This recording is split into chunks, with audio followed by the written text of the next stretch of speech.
Hello everyone, मैं स्वागत करता हूँ फिर से आपका यूनियन लर्नर चैनल पे। तो चलिए फिर आज हम स्टार्ट करते हैं अपनी जो आज की सीरीज़ है, जो कि हमारी यूजीसी नेट जेआरएफ के कॉमर्स की रिलीवेंट एमसीक्यूज़ होंगे। बेसिकली हमको एमसीक्यूज़ तो पढ़ने होते हैं, लेकिन कोई कोई हमको बहुत ज़्यादा हार्ड पढ़ाता है, कोई कोई बहुत ईजी पढ़ाता है। तो हमको कौन से एमसीक्यूज़ पढ़ने हैं? हमको एमसीक्यूज़ जो हमको पढ़ने हैं वो रिलीवेंस होने चाहिए, क्वेश्चंस जो कि एग्ज़ाम्स में आए, और विद एग्जांपल्स पढ़ेंगे। ये दिसंबर 2023 के लिए हमारे लिए। तो चलिए फिर स्टार्ट करते हैं। तो मैं शिवम सोनकर स्वागत करता हूँ आपका। चलिए फिर शुरू करते हैं। फर्स्ट क्वेश्चन हमारे पास, in Bloom's taxonomy of learning objectives which of the following categories comes under affective domain. इसके अंदर जो है हमने ब्लूम टैक्सोनॉमी जो हमने पढ़ी होगी, पहले भी पढ़ी हुई है, हमने 12th क्लास में भी पढ़ी है उसके बाद में फिर हमने और आगे जाके हमने ग्रेजुएशन में पढ़ी है, फिर पोस्ट ग्रेजुएशन में पढ़ी है। तो अफेक्टिव डोमेन था उसके अंदर, जो अफेक्टिव डोमेन उसके अंदर कौन कौन से पार्ट आते हैं। ऑप्शंस दिए हैं हमारे पास, receiving, responding, analysing, organisation and application. और इसके अंदर हमको ऑप्शन चूज़ करने हैं। फर्स्ट ऑप्शन ये वाला देखेंगे हम, बी सी ई ओनली, या फिर ए और डी ओनली, या फिर ए बी डी ओनली, या फिर A B C E only. तो इसके अंदर जैसे कि हम देख सकते हैं कि इसके अंदर हमको रिस्पॉन्डिंग और रिसीविंग ये हमारे अफेक्टिव के होते हैं, और साथ ही साथ इसके साथ साथ हमको ऑर्गेनाइजेशन भी अफेक्टिव डोमेन के होता है। तो इसके अंदर हमारे पास जो ऑप्शन होना चाहिए वो बेसिकली हमारे पास ए बी और डी ओनली होना चाहिए, जो कि ऑप्शन नंबर 3 है हमारा, राइट।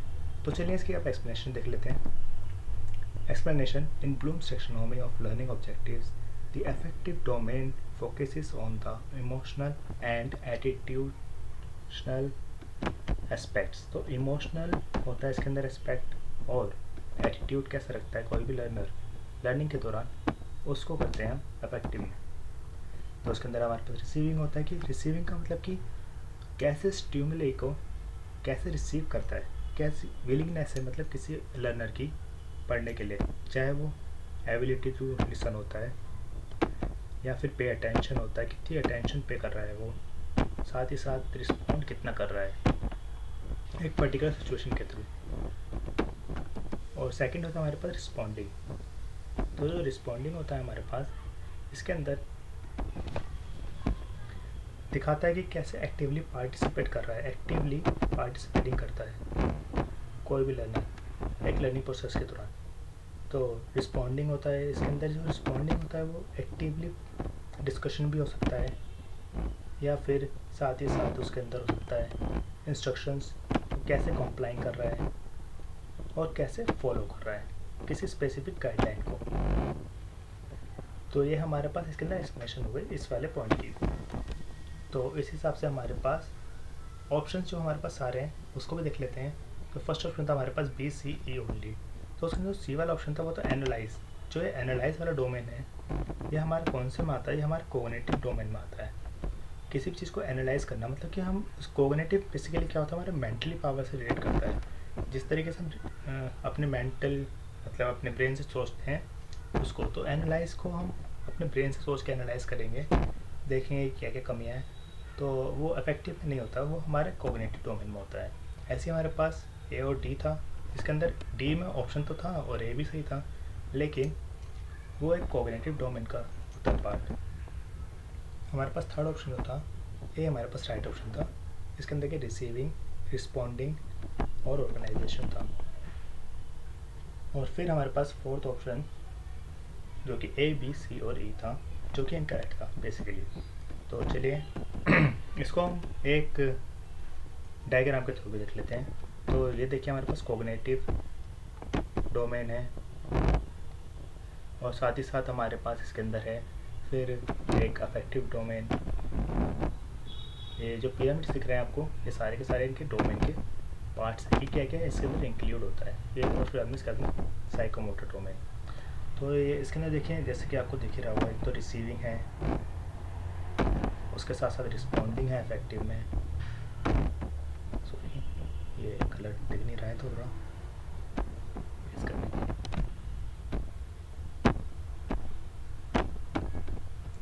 और साथ ही साथ इसके अंदर ऑर्गेनाइजेशन है। तो ये तीनों डोमेन थे इसके अंदर। तो हमारे पास इस हिसाब से ए, बी और डी इसके अंदर था। और इसको अगर हम याद करना चाहें तो हम देख सकते हैं कि इसके अंदर सी कॉमन है, ए कॉमन है और पी कॉमन है। मतलब कि सी, ए और पी बेसिकली ये तीन डोमेन होते हैं। तो सी ए पी मतलब कि कैप। तो एक कैप के थ्रू हम इसको, एक कीवर्ड है इसके थ्रू हम इसको याद कर सकते हैं कि कोग्निटिव, अफेक्टिव और साइकोमोटर डोमेन होते हैं। सेकंड क्वेश्चन पे आते हैं हमारे पास। इसके अंदर हमको मैच करना है जो लीगल लैटिन फ्रेसेस हैं, ये सब के सब लैटिन फ्रेसेस हैं, इनको डिस्क्रिप्शन से कि कौन कौन से डिस्क्रिप्शन इसके अंदर मैच करेगा। तो हमारे पास पहला है कॉन्सेसेस एट इडेम, और ऑप्शन दिया हुआ है इसके सामने समथिंग इन रिटर्न। और फिर हमारे पास बी है quid pro quo, as much as earned, quantum meruit, buyer beware, caveat emptor, meeting of minds.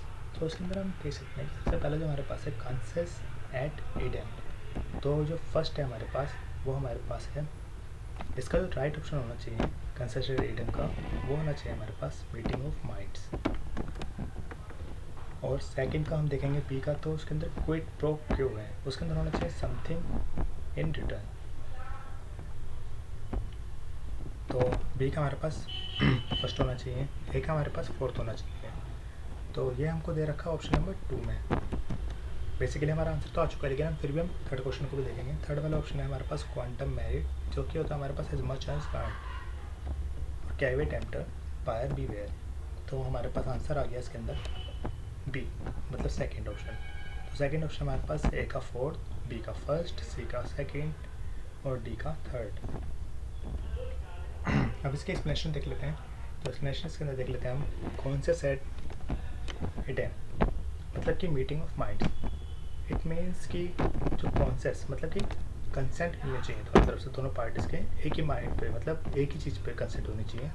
इसके अंदर एग्जांपल दे रखा है कि अगर ऐसा भी हो सकता है कि कभी कभी अगर बायर जो बोलना चाहे वो सेलर ना समझ पाए, तो उसके अंदर कंसेंट नहीं माना जाएगा, वो कंसेंटेड आइटम नहीं होगा। जैसे कि अगर बायर बोलता है कि मुझे I will buy all your stock, मतलब कि वो स्टॉक उसका मतलब क्या है, स्टॉक तो उसका मतलब है कि शेयर्स इन अ कॉर्पोरेशन। लेकिन सेलर ने क्या समझा, सेलर ने बोला ठीक है I will sell all my stocks to you. कौन से वाले स्टॉक, उसने क्या समझा, कैटल, जो स्टॉक होता है कैटल मतलब कि जो गाय भैंस जो होते हैं, तो उनको बेचने का उसने सोचा। लेकिन ये गलत है, ये कंसेंस ऑफ एडेम नहीं है। तो अगर वो बोलता कि मेरे को शेयर्स चाहिए और फिर सेलर भी बोलता कि okay I will give you my shares, my corporation shares, तो फिर ये कंसेंस एडेम होता, लेकिन अब नहीं है। अब सेकंड इसके अंदर देख लेते हैं क्विड प्रो क्यो। तो doing a favour for somebody in exchange for getting something in return. तो इसके अंदर क्या है कि बाय मतलब कि हम पे बैक करते हैं जो भी चीज़ हम लेते हैं, मतलब जैसा हमारे साथ करोगे वैसे हम उसको देंगे। तो if you scratch my bag, इसके अंदर एग्जाम्पल है कि अगर आप मेरे बैग को मतलब कि अगर आप मुझे कुछ देंगे तो आई विल स्क्रैच योर्स, तो फिर मैं तुमको उसके बदले कुछ दूंगा। तो ये था इसके अंदर क्विड प्रो क्यो का मतलब। एंड क्वांटम मेरिट का मतलब था इसके अंदर कि जितना भी उसने काम किया उसके मुताबिक उसको मिलना चाहिए। जैसे कि एग्जांपल है कि she was appointed as MD of a company, the contractor was void because the directors was appointed she were not qualified. अब सी को अपॉइंट तो कर लिया एमडी के रूप में, लेकिन जो उसने सी को अपॉइंट किए थे वो सारे के सारे क्वालिफाइड नहीं थे, वो डायरेक्टर्स। तो क्या सी को उसके अंदर नहीं मिलेगा, उसको जी मिलेगा। उसको जितना काम किया होगा सी ने उसके हिसाब से उसको रेम्यूनरेशन मिलेगा। तो वो सी कर सकता है, केस कर सकता है कि हाँ मेरे को मैंने इतना काम किया, मेरे को उतना रेम्यूनरेशन मिले। कैवेट एम्प्टर, कैवेट एम्प्टर मतलब कि बायर्स बीवेयर, मतलब कि अगर हम कोई भी चीज़ अगर खरीदने जा रहे हैं, लेट द बायर बीवेयर, तो उस चीज़ के बारे में हमको अपने आप ही जानकारी लेनी है। जरूरी नहीं है कि हमको सारी की सारी चीज़ें सेलर बताएगा। तो ये था हमारे पास सेकंड क्वेश्चन। अब आते हैं हमारे पास थर्ड नेक्स्ट क्वेश्चन पे हमारे, जो कि हमारे पास है company should undergo a step wise process before selecting a final price according carefully arrange the following steps of pricing policy process to help XYZ company to decide the final pricing of its product।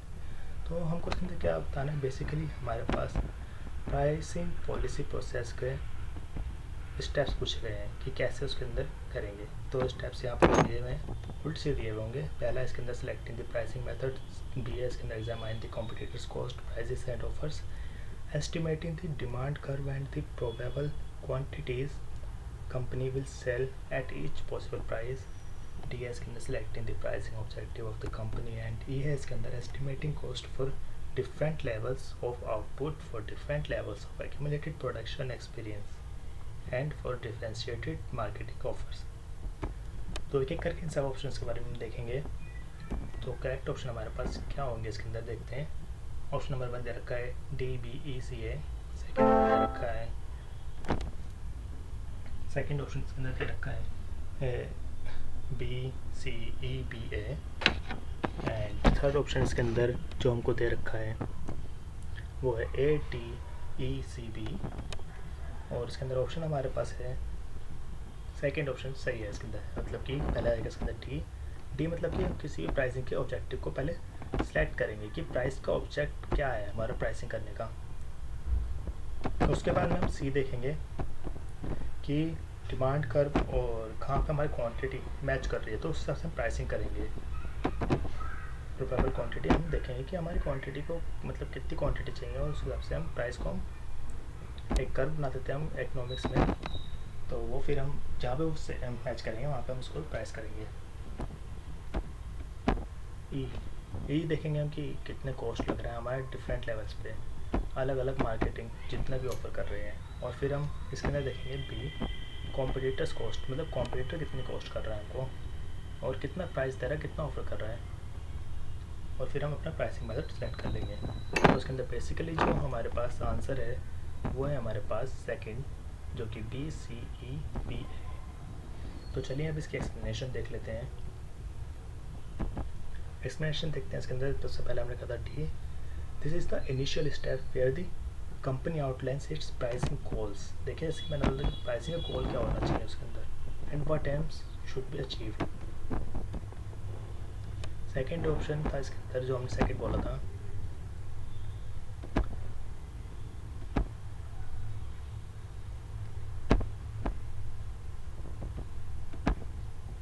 वो था इसके अंदर की estimating demand curve and probable quantity. तो understanding market demand जो कि हमने पढ़ा था कि किस तरीके से बिहेव करती है, और उसके थ्रू ही हम डिफरेंट लेवल्स के जो होंगे प्राइस लेवल्स हम देखेंगे कि कौन सा हमको ज़्यादा इफेक्टिव है हमारे लिए, जिसके अंदर सबसे कम मतलब रिसोर्सेज हम सारे के सारे इस्तेमाल कर रहे हैं और हमारा प्राइस कम लग रहा है उसके अंदर। ऑप्शन नंबर सी हो गया। और जो फिर बाद में हमने देखा था स्टेप नंबर ई, इसके अंदर था estimating cost for different levels of output production experience in marketing offers. तो हम एनालाइज करेंगे कॉस्ट को, जो भी कुछ हमारे पास एसोसिएटेड होगी, और मार्केटिंग को देखेंगे हम, उसके साथ साथ प्रोडक्शन को देखेंगे जो हमारे पास सूटेबल होएगा। और फिर हम देखेंगे कि हमारे कॉम्पिटिटर्स का क्या है, कॉम्पिटिटर की कॉस्ट, प्राइस और ऑफर्स देखेंगे हम, उसका इंटरनल फैक्टर्स क्या क्या हमको अफेक्ट कर रहे हैं, और एक्सटर्नल फैक्टर को भी हम देखेंगे। फिर बाद में हम मेथड जो होगा हमारा वो हम सेलेक्ट कर लेंगे। Once the company has gathered the information on cost, देखा हमने कॉस्ट में भी देख लिया, डिमांड भी देख लिया हमने, और साथ ही साथ हमने साथ साथ कंपटीशन भी देख लिया, मतलब कॉम्पिटिटर्स का भी देख लिया कि उसके प्राइस कॉस्ट क्या हो रहा है और क्या क्या वो ऑफर कर रहा है। तो उसके बाद में हम क्या करेंगे, फिर अपने मेथड को हम सेलेक्ट कर लेंगे। तो ये हो गया हमारे पास प्राइसिंग मेथड। तो इस हिसाब से हमारे पास ऑप्शन जो आंसर है हमारे पास DCEBA हो गया। अब नेक्स्ट क्वेश्चन हमारे पास, arrange the following stages of delegation in correct sequences. Correct sequence में करना है। अब इसके अंदर हमारे पास क्या है, स्टेजेस ऑफ डेलीगेशन। डेलीगेशन की स्टेजेस हमको करनी है। इसके अंदर ऑप्शंस दिए हुए, establish proper control, select the person in light of the job to be done, reward effective delegation and successful assumption of authority, define assignments and delegate authorities in light of results expected। और ई है इसके अंदर maintain open lines of communication. तो options देख लेते हैं। इसके अंदर हमारे पास ऑप्शन है, हमारे पास A B C E D, B D E A C, D B E A C और option number 4 C D B E A। इसके अंदर ऑप्शन है जो हमारे पास वो राइट आंसर है हमारे पास ऑप्शन नंबर 3, जो कि हमारे पास D B E A C। तो देख लेते हैं इसके एक्सप्लेनेशन भी कैसे हमारे पास ये राइट आंसर है। तो सबसे पहले हमने क्या करा, जो हमारे पास ऑप्शन नंबर डी था, define the assignments delegate authority in light of results expected. This is the first step where the manager clearly outlines the task. इसके अंदर क्या करते हैं, डेलीगेशन का मतलब क्या है कि रिस्पॉन्सिबिलिटी देते हैं और टास्क देते हैं अथॉरिटी को कि किन कौन कौन सी इसके लिए डेलीगेट है अथॉरिटी। सेकेंड स्टेप इसके अंदर क्या करेंगे, अब हम देखेंगे कि कौन सा पर्सन उसके लिए फिट बैठ रहा है उस अथॉरिटी के लिए, उस टास्क के लिए, उस रिस्पॉन्सिबिलिटी के लिए। तो कौन सी किसके पास वो वाली स्किल्स हैं, कैसी नॉलेज है, तो उसके हिसाब से हम पर्सनस को डेलीगेट करते हैं अथॉरिटी, रिस्पॉन्सिबिलिटी। और थर्ड स्टेप पे हम आते हैं maintain open lines of communication. मतलब गुड कम्युनिकेशन होना चाहिए कि अगर हमको कोई भी चीज़ चाहिए, कोई भी चीज़ हमको उनको ऑर्डर करनी है तो फिर हम कैसे इंस्ट्रक्शंस देंगे, तो क्लैरिफिकेशन होनी चाहिए उसके अंदर, अंडरस्टैंड होनी चाहिए डेलीगेट। और फिर फोर्थ स्टेप होना चाहिए उसके अंदर स्टैब्लिश प्रॉपर कंट्रोल्स। अब उसके बाद में जब टास्क दे दिया, सब कुछ ऑब्जेक्टिव्स बता दिया उनको, तो हमको देखना भी चाहिए समय पे कि वो कैसे टास्क कर रहे हैं और इंश्योरिंग करना चाहिए कि align with the organisational objective, जो हमारा ऑर्गेनाइजेशनल ऑब्जेक्टिव है उसको पूरा कर पा रहे हैं या फिर नहीं कर पा रहे हैं। और फिर अगर कोई कर पा रहा है तो उसके साथ साथ हमको उसको क्या करना चाहिए, रिपोर्ट भी देना चाहिए। तो पॉजिटिव डेलीगेशन होता है, मोटिवेशन देना चाहिए, हमको ट्रेनिंग देनी चाहिए। तो हमारे हिसाब से आंसर हो गया डी बी ई ए और सी। तो यही था हमारा आज का सेशन। तो thank you for watching, keep learning and keep growing and don't forget to subscribe our channel Uni Learner. And फिर मिलते हैं, मैं शुभम सोनकर फिर से आपको मिलूँगा नेक्स्ट वीडियो के साथ। Thank you and have a nice day.